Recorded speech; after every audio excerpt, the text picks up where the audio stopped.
Hi, I'm Tiga Brain. Hi, I'm Alex Nathanson.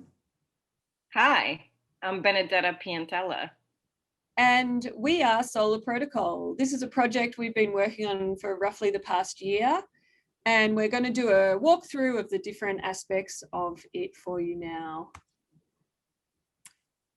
What if digital networks operated according to their environmental conditions?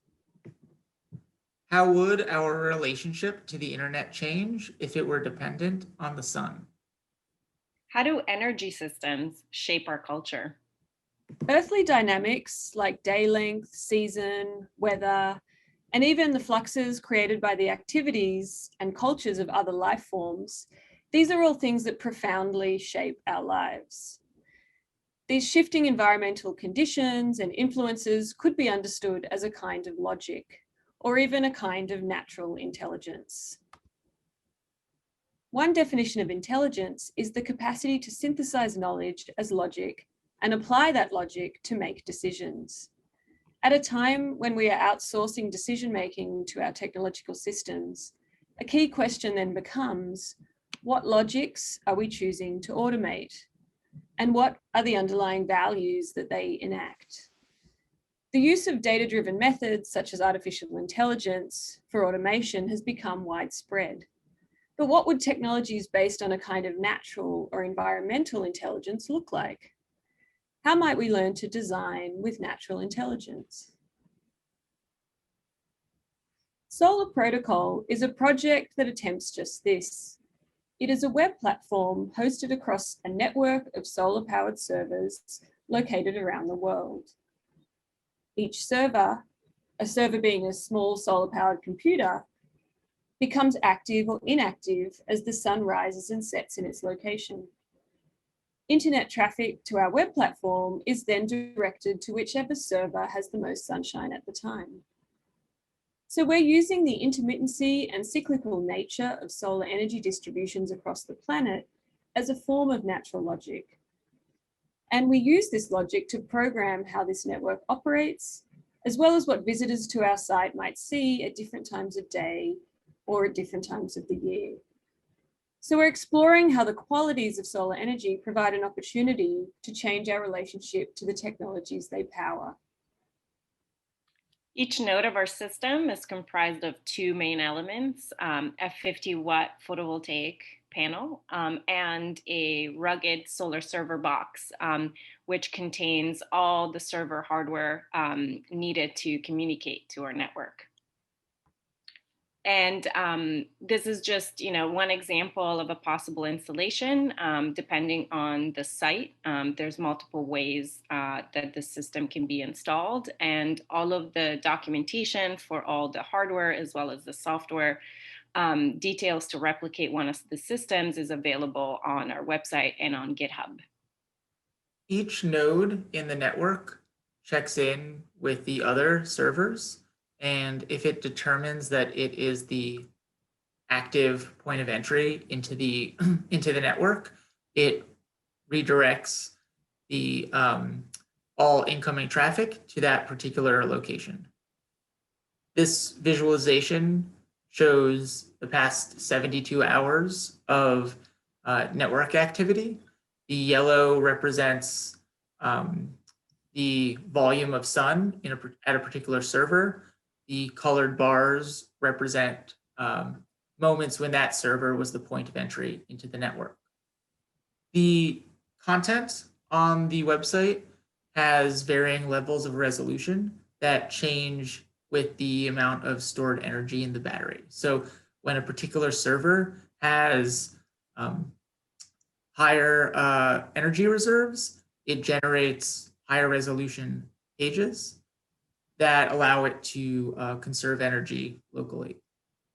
Solar Protocol is a global network of solar power servers, thanks to our collaborators that are hosting a solar server around the world. Currently, we have servers in the United States, in Canada, in the Kalinago territory, on the Commonwealth of Dominica, in Santiago, Chile, and in Australia. And the network enables each steward to host site-specific content on their server that can be displayed when their server is the active server and their location is in the sun. And so the next couple of slides are some welcome videos and some hellos from our server stewards. Hi there, my name's Anne Pasick, and I'm an assistant professor at Trent University and a Canada Research Chair in Media, Culture and the Environment. I'm coming to you today from sunny Peterborough, Ontario, up here in Canada, where I am happy to be a server steward for Solar Protocol. Here you can see the box itself, and the battery is full because we're really happy to be getting a lot of sun today. Over here is my panel itself. It is tilted in a snowbank, which is my very genius provisional way of setting it up while I wait for the current public health lockdown to end in Ontario so I can go back to campus and hopefully put this up there. Hi, my name is Camilo Rodriguez. I'm a researcher at the School of Engineering at the Universidad del Desarrollo. I'm also the director of the Research Center in Technologies for Society. We are very interested in the Solar Protocol project. Our server will be located in the city of Santiago, in the northeastern part of the city where we have our main campus. But our interest is to also recreate the servers in other parts of Chile where our lab is also working, like Central and South Chile and also Patagonia. For us, it's a very interesting opportunity to be linked to this network of like-minded individuals and organizations that share the same purpose on environmental and social responsibility around technologies. And we are hoping to also upload some of the information from ourselves and our projects into this server. Thank you very much. Hello, I'm Caddy Brain and I work in community technology projects here in Australia. I'm Brendan Phelan and I work in medicine. We are on Awabakal and Worimi country here in the city of Newcastle, land that was never ceded. And this is also the location of the world's biggest coal port.